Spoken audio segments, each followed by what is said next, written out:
This is RTV6 News at Noon, working for you. RTV6 shines a light on a problem faced by desperate Indianapolis residents. Now, huge legal action against a property owner accused of abusive and deceptive actions. Good afternoon, I'm Lauren Casey. Resolution is beginning to take shape for the residents of a Southwest Side mobile home park. Indiana's Attorney General is taking action against its owner. RTV6 first told you about this back in August, how residents here were suddenly told that they had 60 days to find a new place to live. And now Curtis Hill has filed a lawsuit accusing the property owner of knowingly violating the Consumer Sales Act. Meanwhile, residents there still have a lot of questions today, and RTV6's own Kelsey Anderson is working to find those answers. It's upsetting. Yeah. It's stressful, especially when you have kids. Bobby Radcliffe has lived in the I-70 mobile home park for 8 years.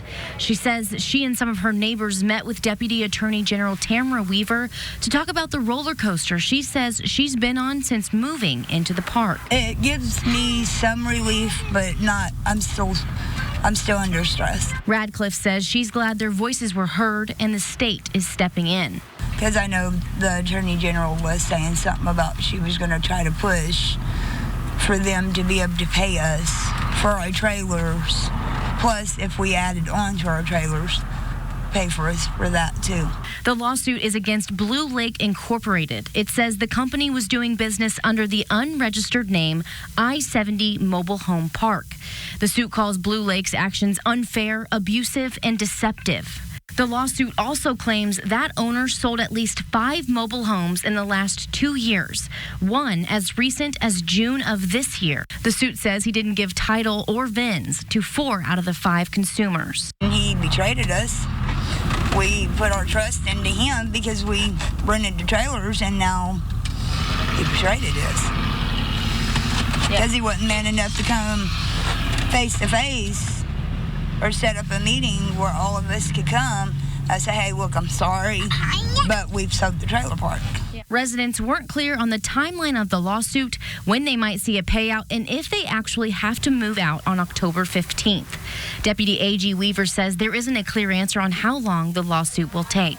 Working for you, Kelsey Anderson, RTV6. Kelsey, thank you. And this lawsuit is asking the court to stop Blue Lake from selling the mobile homes, to pay restitution to its customers, to compensate the AG's office for its time and expenses, plus civil penalties. RTV6 reached out to Blue Lake Incorporated this morning to see if there's a new deadline for the folks who are living there on that property, and we have not yet heard back. RTV6 was the first to call to action for this issue, and we're not backing down here. Our own Stephanie Wade is going to continue to investigate what all of this means for those residents. In the meantime, you can see the entire lawsuit by finding this story in the RTV6 News app and also by going to the IndyChannel.com. When we hear people losing their homes, it makes us want to use our power for good. So if you're up against a problem that seems hopeless to you, you can connect with all of us here at RTV6. Just send a message to Working for You at RTV6.com to reach out, or you can reach us by phone. New at noon, millions of Americans will get a boost to their Social Security checks next year, and you could be one of them. The government just announcing a 1.6% increase to benefits. The bigger checks are supposed to help offset rising prices and inflation. If you do receive Social Security benefits, you should get a notice in the mail sometime in December about what your new benefit amount will be.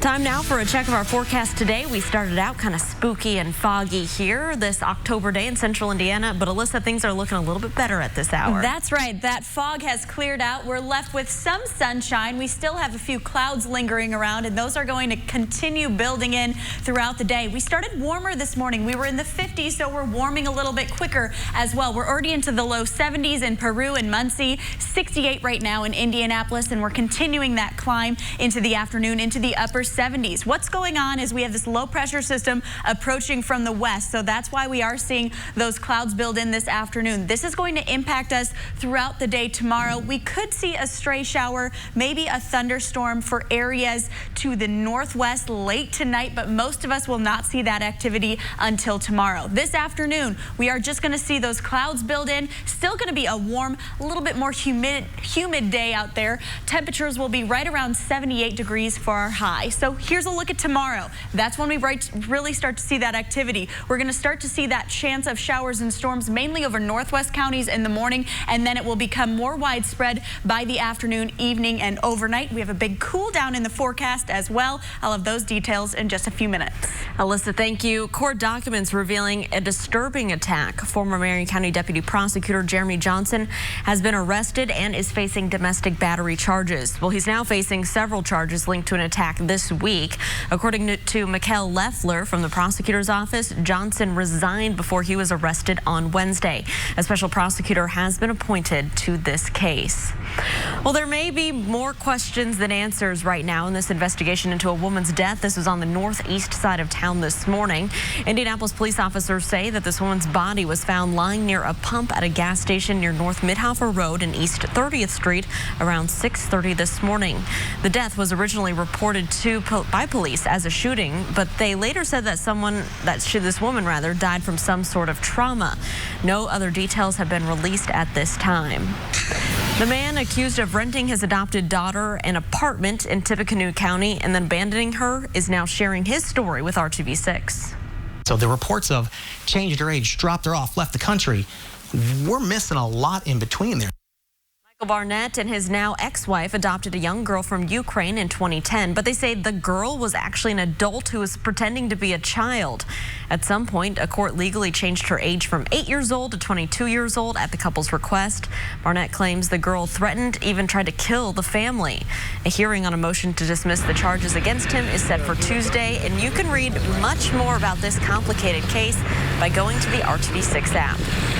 Coming up, 21 major community projects in the year 2021, and it's all ahead of Indy hosting the 2021 NBA All-Star Game. A Fever legend with a heart for community stopped by RTV6 to tell us all about it. And then a little later, a complicated case that's leading to a major move by Congress, the latest in the impeachment battle. Alyssa. And we have one more beautiful day today with those temperatures above average, but changes come in tomorrow. We have rainfall potential as well as some thunderstorm chances. Much cooler in the forecast as well. I'll break down all the details coming up. Grey's Anatomy tonight on ABC. This is RTV6 News at Noon, working for you. Well, the NBA All-Star Game is coming to Indy in 2021, but for the Indiana Pacers organization, it's about much more than basketball. They want the game to leave something behind here in our city, and that's why the Pacers this week launched a legacy initiative, and now they're inviting anyone who would like to apply for grants that will lead to big projects like playgrounds and educational labs. It's a big honor to have our Indiana Fever legend, Tamika Catchings, with us here today in studio. She's now actually the VP of Basketball Operations with the Fever, and she's the co-chair of the All-Star Game Host Committee. Tamika, you are a busy lady. Thanks for stopping by the studio. Thank you. Thank you for having me. Well, this is a huge announcement. Talk to me a little bit about this Legacy Initiative and what it means for Indianapolis. Well, it's huge, and just being a part of the Legacy Committee and being able to come up with the project. But we're going to do 21 projects statewide, so it's not just here in Indianapolis, and that's why it's such a big deal. This is the first time the NBA All-Star Game has ever done a project like this. So we're excited because, of course, we're Hoosier land, and if there's going to be a place to be the first, it would be here in the state of Indiana. But we're going to do 21 community projects across the state, and I think the coolest thing about it, we really wanted to get more of the kids engaged. And so we'll also have 21 rising stars that will be nominated by the individual grantees. Have 21 high school seniors, class of 2021, because everything has to go with 21. Right. And they will have an opportunity to help co-chair whatever projects are going on in their community, along with being a part of our scholarship program. Very cool. And you mentioned we're in Indiana. This is the basketball state. And some of these projects, they can help young kids, get out there on the playground and maybe make a living for themselves in the future and get to be involved in so many great things that they may not have been involved in without these grants. Definitely, and we're looking at basketball courts, indoor, outdoor, like you said, playgrounds, STEM labs, so a lot of things that might be educational focused. So right now, the best way to go and apply, go to Pacers.com, research All-Star, it'll come up, and we use the Indy Sports Corp. They have an exchange. That's the platform that we're using for people to be able to register. Perfect, and that information is at the bottom of your screen right now. Tamika, this is awesome. Thanks for coming in and chatting with us about it today. Awesome. Still to come this midday, a new Fox News poll shows the majority of Americans now support action against the president. This as a foreign leader weighs in on a controversial phone call. That's coming up next. And we also want to give you a live look outside at the changing forecast. Alyssa's going to break down what you can expect going into Friday and your weekend. Stick around. You're watching the news at noon right here on RTV6. Visit us at kaplingersfreshcatch.com. Right now on RTV6 News at noon, the Ukrainian president now insists there was no blackmail in his phone call with President Trump that sparked an impeachment inquiry. This, as the new Fox News poll shows, even more Americans are now supporting impeachment. Here's ABC's Inez de la Cutera. This morning, the Ukrainian president insisting there was no blackmail in that July phone call he had with President Trump. This is not correct because it was just call. This as Trump continues to claim the whistleblower is corrupt. It turns out that the whistleblower is a Democrat, strong Democrat, and is working with one of my opponents as a Democrat that I might end up running against. The whole thing is a scam. That claim not true, according to the whistleblower's lawyers, who say, quote, our client has never worked for or advised a political candidate, campaign, or party. The whistleblower only coming into contact with presidential candidates in their roles as elected officials, candidates from both parties. Former Vice President Joe Biden now weighing in for the first time, saying he supports impeachment. To preserve our Constitution, our democracy, our basic integrity, he should be impeached. A majority of Americans also supporting impeachment now. A new Fox News poll shows 51% of those surveyed say they want to see the president impeached and removed from office. President Trump responding with this tweet: from the day I announced I was running for president, I have never had a good Fox News poll. Whoever their pollster is, they suck. And we're now learning two men who reportedly assisted Rudy Giuliani in his efforts to investigate the Bidens have now been arrested. They're expected to face charges for allegedly violating campaign finance laws. Inez de la Cutera, ABC News, Washington.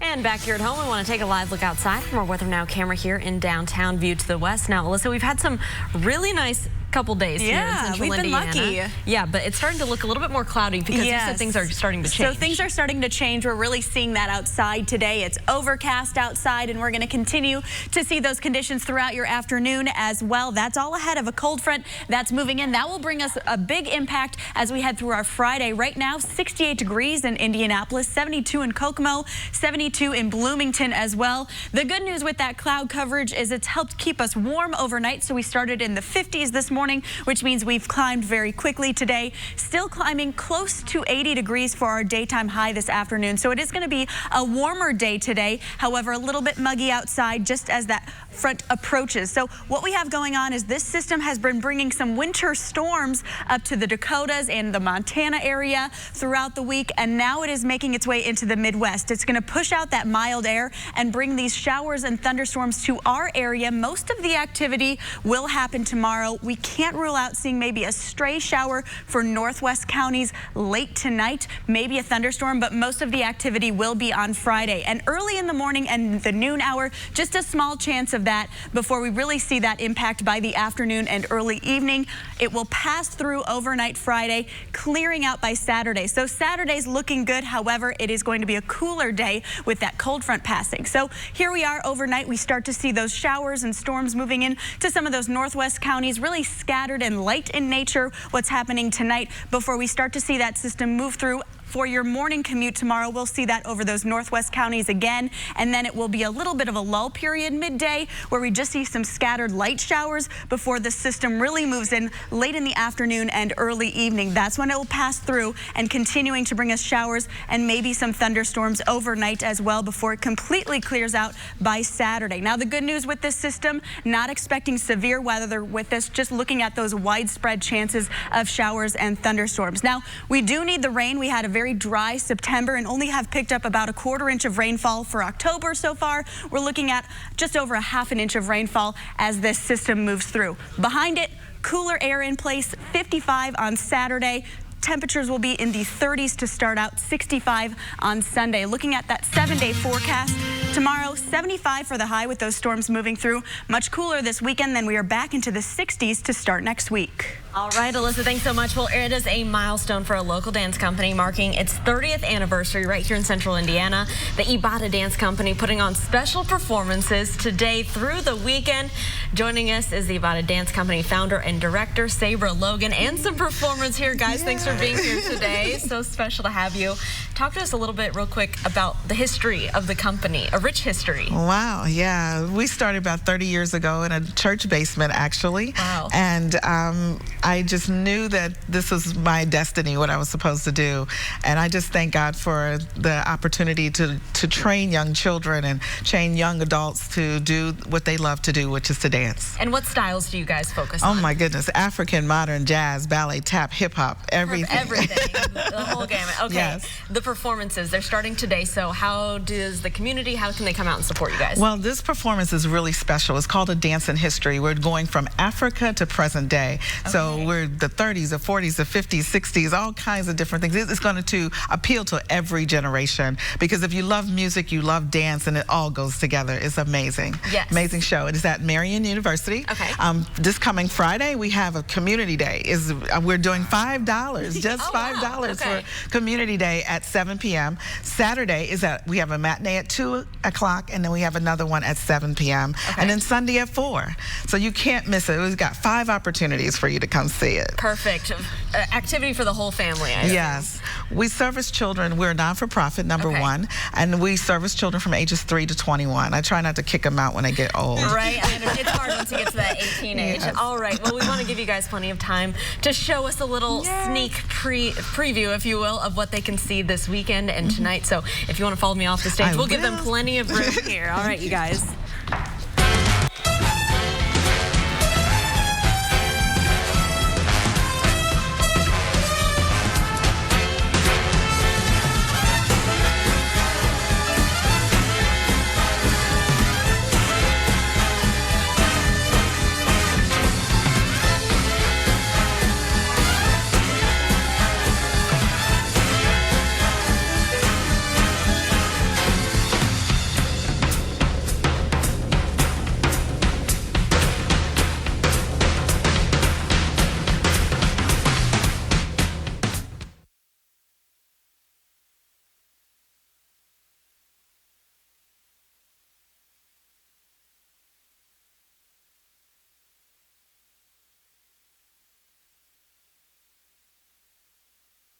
RTV6 is working for you.